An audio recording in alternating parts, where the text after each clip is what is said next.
سوچیں تو یہ لمحہ فکریہ ہے کہ آبادی کے لحاظ سے دنیا کا 5واں بڑا ملک پاکستان شرح خواندگی کے اعتبار سے دنیا کے ٹاپ 20 ممالک میں بھی دکھائی نہیں دیتا۔ یو این کے ذیلی ادارے یونیسیف کے مطابق اسکول نہ جانے والے بچوں کی تعداد کے لحاظ سے پاکستان کا دوسرا نمبر ہے۔ رپورٹ میں بتایا گیا کہ 5 سے 16 سال کی عمر کے تقریباً 22.8 ملین بچے اسکول نہیں جاتے، جو اس ایج گروپ کی کل آبادی کا 44% ہے۔ 10 سے 14 سال کی عمر کی اگر ہم بات کریں تو 11.4 ملین بچے فارمل ایجوکیشن حاصل نہیں کر رہے۔ پرائمری لیول پر تقریباً 10.7 ملین لڑکے اور 8.6 ملین لڑکیوں کا داخلہ تو ہوتا ہے، لیکن لوور سیکنڈری پر پہنچتے پہنچتے یہ ریشو 3.6 ملین لڑکوں اور 2.8 ملین لڑکیوں تک رہ جاتی ہے۔ پاکستان اپنی جی ڈی پی کا تقریباً 1.9% تعلیم پر خرچ کر رہا ہے، جو کم از کم 4% ہونا چاہیے۔ اس تمام صورتحال کے لیے ہمارے ساتھ موجود ہے احتشام الحق کے ساتھ ساتھ ہمیں education expert and motivational speaker بھی ہیں ڈاکٹر جاوید اقبال صاحب، انہوں نے ہمیں جوائن کیے۔ تھینک یو سو مچ سر وقت نکالنے کے لیے۔ اگر ہم گرلز ایجوکیشن یا ویمن ایجوکیشن کی بات کرتے ہیں تو جہاں پر ہم سوشل بیریئرز اور کلچرل جو بیریئرز ہیں، ایک تو یہ آج کے موجودہ دور کی اگر ہم بات کریں 2024 کی اگر ہم لیٹ سے بات کر لیتے ہیں، اس دور میں بھی آپ سمجھتے ہیں کہ یہ بیریئرز اب بھی موجود ہیں جتنے پہلے تھے؟ اس کے علاوہ مزید کیا رکاوٹیں ہیں جن پر کام کر کے ہم ان کو ایڈریس کر سکتے ہیں اس مسئلے کو؟ جی بہت شکریہ۔ پہلی بات تو یہ ہے کہ حالات پہلے کی نسبت تو بہت بہتر ہے۔ جس طریقے سے پہلے خواتین کی تعلیم کے اوپر بہت طرح کے ایک سوشل ٹیبوز ہوا کرتے تھے، آج کل تو والدین جو ہیں جو تھوڑے سے بھی مڈل کلاس سے جن کا تعلق ہے، وہ اپنی بچیوں کی تعلیم کے بارے میں اتنے ہی پریشان ہیں جتنے کہ بچوں کی تعلیم کے بارے میں 30-35 سال میڈیکل کالج میں پڑھاتا رہا ہوں، اور میرے آخری 10-20 سال میں ہر دفعہ میڈیکل کالج میں جب داخلے ہوتے ہیں تو لڑکیوں اور لڑکوں کا ریشو 70-30 بھی ہوتا ہے، بعض اوقات کہ 70% لڑکیاں ہوتی ہیں اور 30% لڑکے ہوتے ہیں۔ تو لہٰذا وہ لوگ جو کچھ پڑھے لکھے ہیں، مڈل کلاس سے تعلق رکھتے ہیں، ان کے ہاں تو اب یہ بیریئر اتنا موجود نہیں ہے۔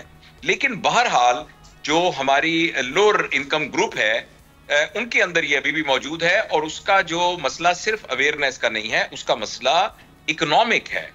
وہ بچیاں جو لوگوں کے گھروں میں کام کرتی ہیں، وہ بچیاں جو چھوٹا موٹا ماں باپ کے ساتھ کر کے گھروں میں، ان کی بہت بڑی پاکستان میں تعداد ہے، اور ان کے اسکول نہ جانے کی بہت بڑی وجہ اکنامک ہے۔ تو اس لیے اگر ملک کے اندر پیسے کی ڈسٹریبیوشن صحیح ہو، جو غربت کی سطح سے اوپر لوگوں کو لے جایا جائے اور لوگوں کے لیے روزگار فراہم کیا جائے، تو جیسے شہباز شریف صاحب نے یہ فرمایا کہ بھئی اور لوگوں کو یعنی مختلف تنظیموں کو اور سب کو مل کے کام کرنا چاہیے، وہاں میرے خیال میں ان کو اس بات کا بھی پلیج کرنا چاہیے حکومت کو کہ جو آپ نے پوائنٹ آؤٹ کیا ہے کہ 1% جی ڈی پی کا تعلیم پہ لگتا ہے، تو اس کو 4% پہ کیوں نہیں کیا جاتا؟ ہم ایسا کیوں نہیں کرتے؟ اور دوسرا، ملک کے اندر تعلیم کے لحاظ سے 5-6 ڈفرنٹ قسم کی سٹریمز ہیں۔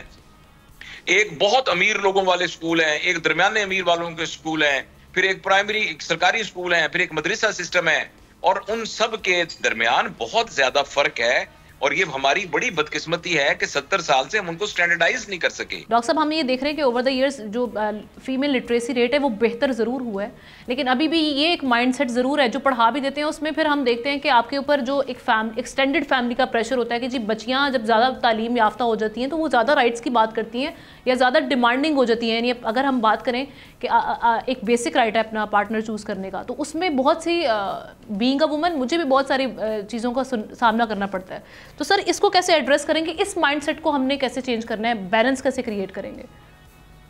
جی بالکل، اس کے لیے بہت وقت لگے گا، یہ تو بالکل صحیح بات ہے۔ ایک زمانے میں بچی کی شادی کرتے تھے تو ہم یہ کہتے تھے کہ بیٹا اب تمہاری ڈولی گئی ہے وہاں، اب تمہارا جنازہ وہاں سے آنا چاہیے۔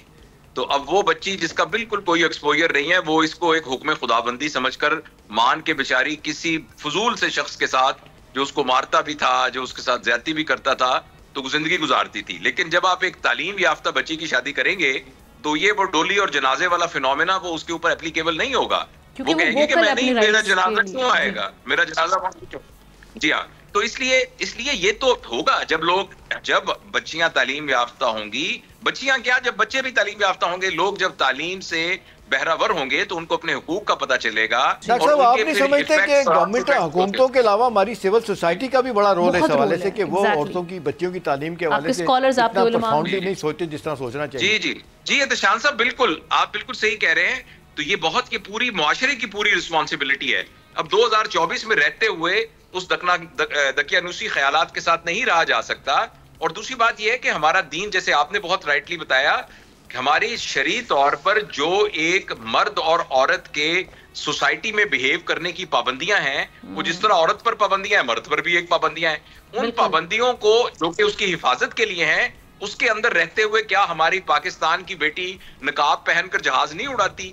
ہمارے ساتھ بہت سی ڈاکٹرز ہیں جن کو میں نے ہاتھ پکڑ کے سرجری سکھائی ہوئی ہے، لیکن میں نے کبھی ان کا چہرہ نہیں دیکھا، اس لیے کہ وہ نقاب میں رہتی ہیں. آپ نے کیسی انجینئرز دیکھی ہیں، میں نے پولیس کی لڑکیاں دیکھی ہیں، کیونکہ یہاں بہاولپور میں جب یہ پولیس کی ٹریننگ ہوتی ہے تو کئی دفعہ مجھے ان کا سیشن لینے کا موقع ملتا ہے، تو میں نے دیکھا نئی ASI لڑکیاں بھرتی ہوئی ہیں اور وہ بالکل نقاب میں ہیں، حالانکہ ان کے فزیکل سارا کام کرنا ہوتا ہے. تو اس لیے یہ بات تو آپ بالکل صحیح کہہ رہے ہیں، ہمارے علماء کو آگے آنا چاہیے، ہماری سول سوسائٹی کو آگے آنا چاہیے، والدین کو سمجھنا چاہیے کہ بیٹی اور بیٹا اللہ تعالیٰ کی طرف سے ہے، اور یہ کہیں نہیں لکھا ہوا کہ بیٹا سکھ دے گا اور بیٹی سکھ نہیں دے گی. سبسکرائب کریں اور بیل دبائیں تاکہ کوئی خبر رہ نہ جائے.